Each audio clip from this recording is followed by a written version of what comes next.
धीरज जी आइए, पानी बोलिए। पृथ्वी की आबादी बढ़ती जा रही है, जल का संकट पैदा होता जा रहा है।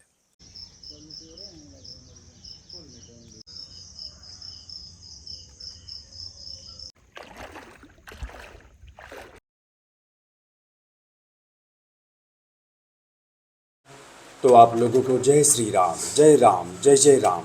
तो सबसे पहले उठ करके अपने हथेली को देखते हुए इस मंत्र का उच्चारण करते हैं।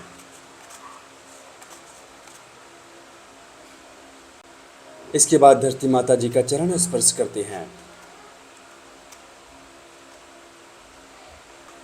जल ग्रहण करके स्नान के लिए गंगा मैया जी के तट की ओर निकल जाते हैं।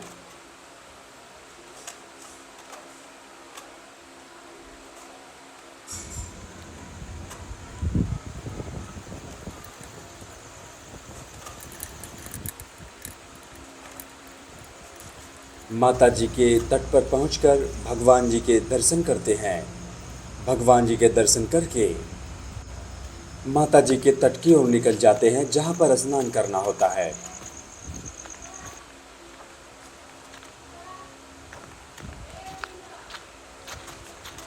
इस प्रकार से माता जी के तट पर पहुंचकर स्नान के लिए प्रवेश कर जाते हैं। इसके बाद माता जी की वंदना करते हैं। वंदना करके माता जी में डुबकी लगाकर स्नान करते हैं।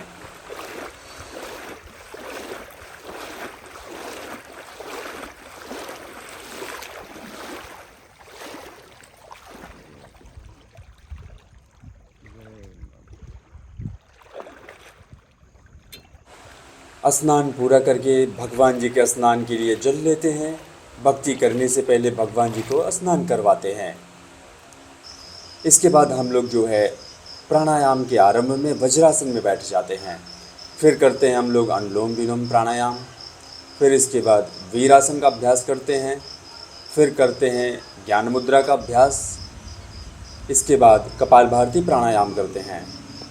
फिर इसके बाद भ्रामरी प्राणायाम करते हैं। फिर इसके बाद शून्य मुद्रा का अभ्यास करते हैं। अभय मुद्रा का अभ्यास करके आज का प्राणायाम यही समाप्त करके हम लोग अपने शरीर की अलग अलग तरीके से स्ट्रेचिंग करते हैं।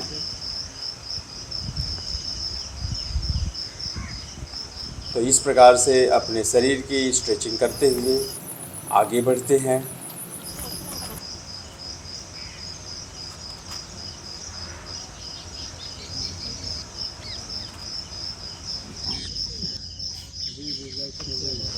इसके बाद हम लोग चक्रासन का अभ्यास करते हैं और इसी में लगाते हैं कुछ सपाट।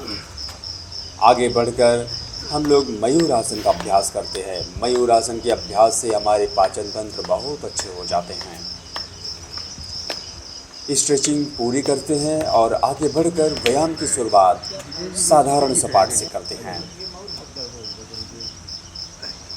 इसके बाद हम लोग आपस में बातें करते हुए एक दूसरे से समझते हुए व्यायाम करते हुए आगे बढ़ते हैं। इसके बाद लगाते हैं कुंभक सपाट। यह सपाट हमें एक सांस में लगाना होता है इसी स्थिति में।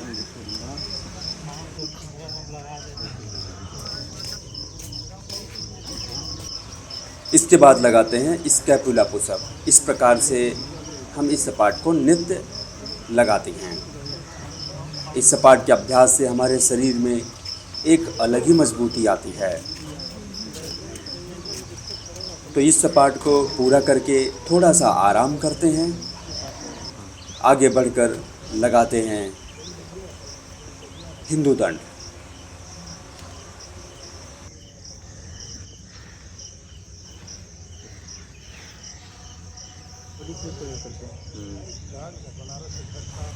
तो इस प्रकार से अपने शरीर को बैलेंस करते हैं और इसी में लगाते हैं सपाट।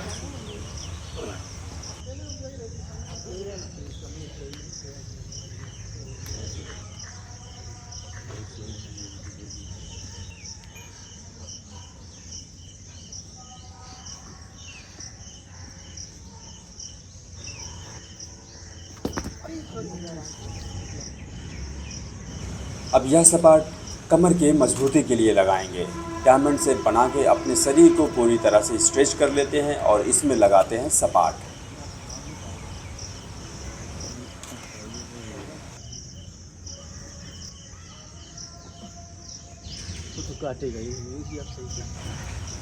फिर इसी सपाट को एक हाथ से लगाते हैं।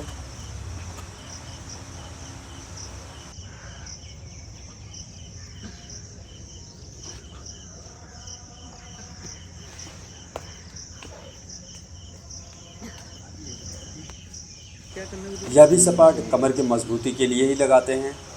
बस इस सपाट को हम अपने उंगली के ऊपर लगाते हैं।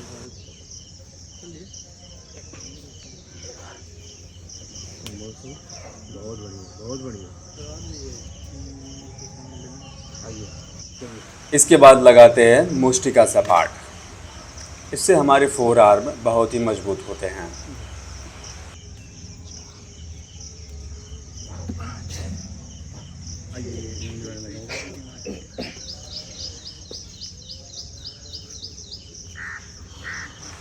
तो इस प्रकार से सभी सपाट को लगाते हुए हम लोग आगे बढ़ते हैं।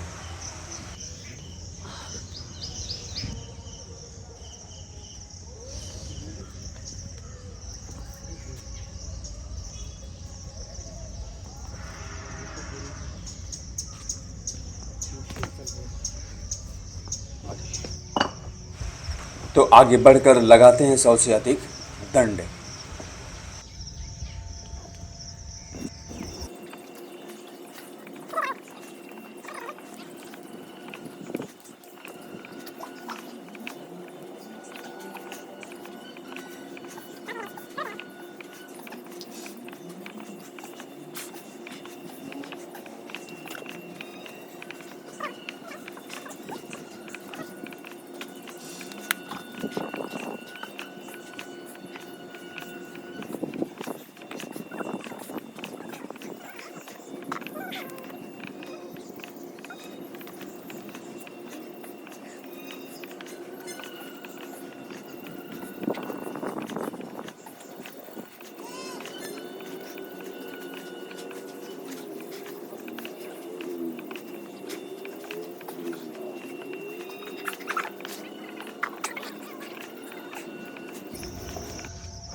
फिर इसके बाद लगाते हैं श्री हनुमान जी दंड।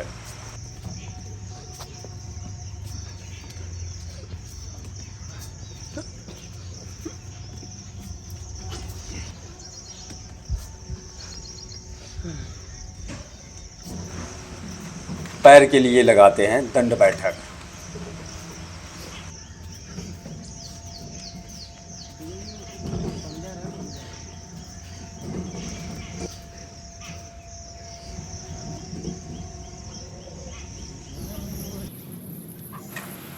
इसके बाद हम लोग कुछ राउंड डकवाक करते हैं।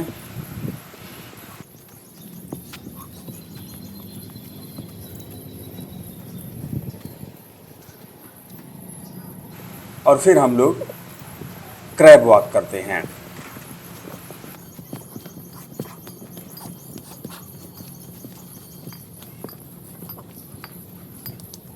तो श्रीमद् भगवद गीता के अध्याय पहले के श्लोक नंबर 4, 5वां और 6वां उसके विषय में हम लोग जानेंगे। ठीक है ना। अत्र सूरा महेश वासा भीमार्जुन समय युद्ध यो युधानो विराटस्य द्रुपदस्य महारथा दृष्टकेतुश्च कितानः काशीराजस्य वीरवान पुरजित्तु कुंती भोजस्य शैवस्य नरपुंगवः युधामन्युश्च विक्रांत उत्तमौजाश्च वीरवान सौभद्रो द्रौपदेयाश्च सर्व एव महारथा। इस सेना में बहुत बड़े बड़े वीर थे। जो पांडव सेना थी उसमें बहुत बड़े बड़े वीर थे। ऐसे वीर थे जो अर्जुन और भीम जी के समान थे। और उसमें माता द्रौपदी जी के जो पुत्र थे वो भी एक महारथी थे। उसमें जैसे आपके राजा द्रुपद हो गए, राजा काशीराज हो गए, तो ये सब अपने आप में एक महारथी थे। जब इनकी ध्वज फहरा रही थी तो कौरव सेना के जो दुर्योधन जी थे वो इन सब के ध्वज पताकों को देखते हुए इनके अंदर एक भय उत्पन्न होता है और उस भय को ये प्रकट करते हैं गुरु द्रोणाचार्य जी के पास। फिर उसके बाद अब अपने इस भय को छुपाने के लिए दुर्योधन फिर क्या कहते हैं कि गुरुवर ऐसी बात नहीं है, हमारे भी सेना में है। तो वो बोलते अस्माकम तो विशिष्टा ये तानि बोधुजित्तम नायका मम सैन्य से संज्ञार्थम तानि ब्रवीमिते। हे ब्राह्मण श्रेष्ठ गुरु द्रोणाचार्य, अपने पक्षों में भी जो प्रधान हैं उनको आप समझ लीजिए। आपकी जानकारी के लिए मेरी सेना में जो सेनापति हैं उनके विषय में मैं बतलाता हूँ कि उनकी क्या विशेषता है। आगे भवान भीष्मस्य कर्णस्य कृपस्य समतिंजयः अश्वस्थामा विकर्णस्य सौमदत्ते स्थैवचा। आप यानी कि द्रोणाचार्य और पितामह भीष्म तथा कर्ण और संग्राम विजयी कृपाचार्य तथा वैसे ही अश्वस्थामा विकर्ण और सोमदत्त का पुत्र भूमिश्रवा, ये सब भी महारथी हैं। तो दुर्योधन यहाँ पे अपने भय को छुपाने के लिए इन सभी के नामों को लेते हैं। ठीक है, तो आज को यहीं पर समाप्त करते हैं। धन्यवाद। आज का टॉपिक है जल संरक्षण कैसे करें। जैसे जैसे पृथ्वी की आबादी बढ़ती जा रही है, जल का संकट पैदा होता जा रहा है।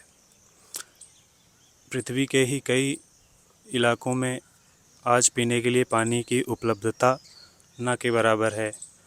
तो उससे हमें सीख लेते हुए जहाँ जल की उपलब्धता है वहाँ हमें जल संरक्षण का प्रयास करना है।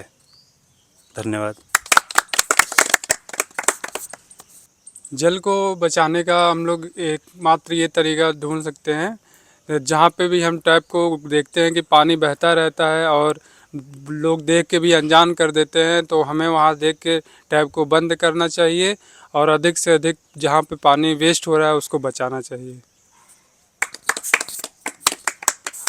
हमें पानी को जितना उपयोग हो उतना ही उपयोग करें। जल संरक्षण के लिए हम लोग को पहले खुद से लड़ना पड़ेगा। खुद से लड़ने का मतलब है जितना उचित मात्रा में हमें ज़रूरत हो, आवश्यकता हो जल की, उतना ही हमें जल को यूज़ करना चाहिए। जल की थोड़ी भी हमें बर्बादी नहीं करनी चाहिए। और जैसे कि अगर कहीं पर लीकेज हो रही है तो हमें, अगर हमारे पास जैसे भी समय है नहीं है, उसमें समय निकाल करके हमें नगर निगम को सूचित करना चाहिए, उसको जल संरक्षण में मदद करनी चाहिए। धन्यवाद। जल है तो कल है, और सबसे बड़ी चीज़ है कि जल नहीं है तो जीवन नहीं है हमारा।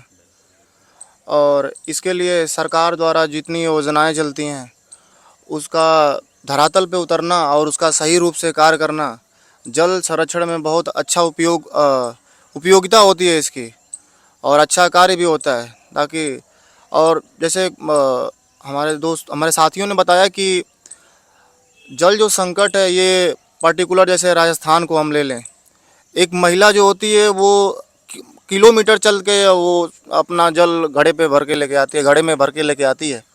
तो उसको उस समय जो वेदना झेलनी पड़ती है, उस वेदना को हमको भी महसूस करना होगा। और करने के साथ साथ हमें ये जो जल संरक्षण है इस पे कार्य करना होगा।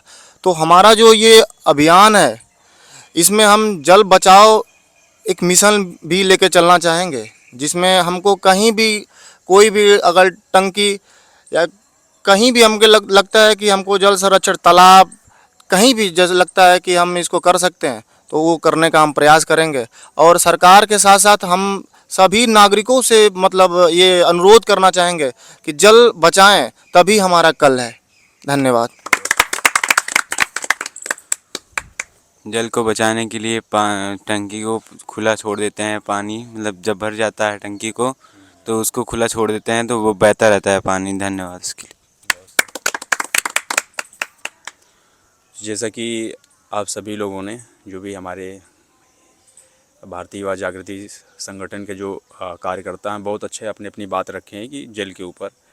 वैसे हमारे पंचतत्व में सब जो पंचतत्व है उसमें विशेष जो हमारे जल तत्व है, इसकी एक विशेषता है। विशेषता ये है कि ये जो जल है, जब धीरे धीरे हमारी आयु बढ़ती है तो हमारे शरीर से जो जल का स्तर है कम होता जाता है। और जब एक ऐसा समय आता है कि हमारे जीवन का जो आखिरी क्षण होता है, उस समय हमारे जो जल के स्तर है बहुत बहुत थोड़े हो जाते हैं। मतलब कि इसीलिए आखिरी समय में आप देखे होंगे लोग गंगा मैया जी का जल पिलाते हैं, कि मतलब कि जो बूंद कम हो रही है, क्या पता वो बूंद चली जाए, कुछ क्षण और भगवान के लिए जी लें।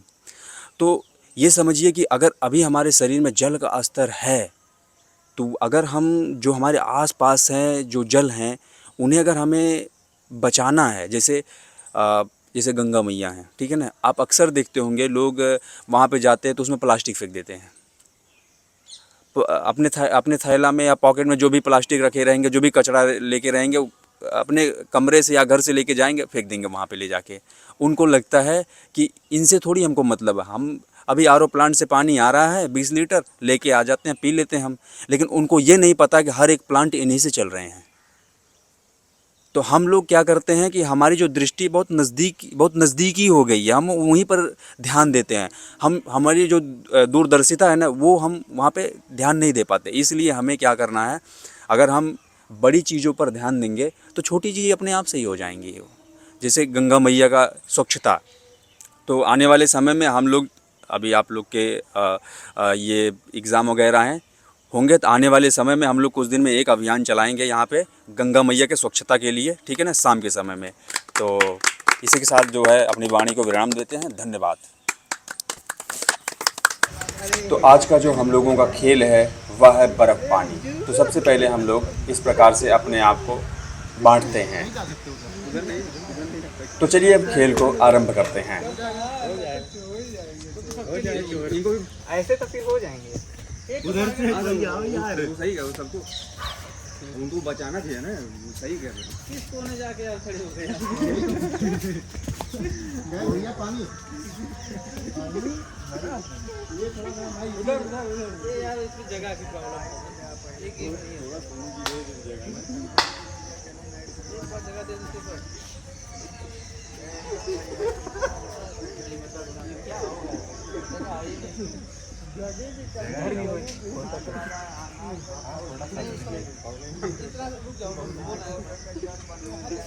जगह है ही नहीं, कहाँ से इधर से कितना भाग गोलाई में जगह हो। अरे बर्फ में जलता ही नहीं है।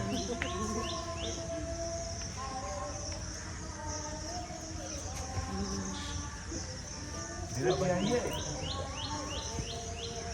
धीरज जी एक दूसरे को पानी करेंगे जैसे कोई हुआ। धीरज जी आइए, पानी बोलिए। अच्छा आप थे क्या? अभी आप तो इधर थे। नहीं उसको छू दिया, हमको छुए ना। मैं आपको छू दिया था। हाँ तो आप उसके बाद में छूते हुए आया ना, फिर हम सबको छू दिए। मैं छूते हुए आया इनको। चालू है।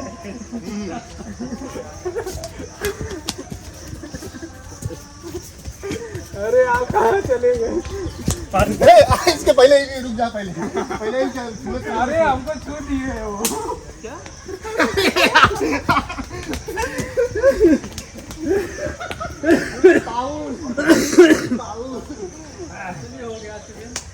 गंगा जी किनारे भारत माता की जय, भारत माता की जय, भारत माता की जय। वंदे मातरम, वंदे मातरम, वंदे मातरम।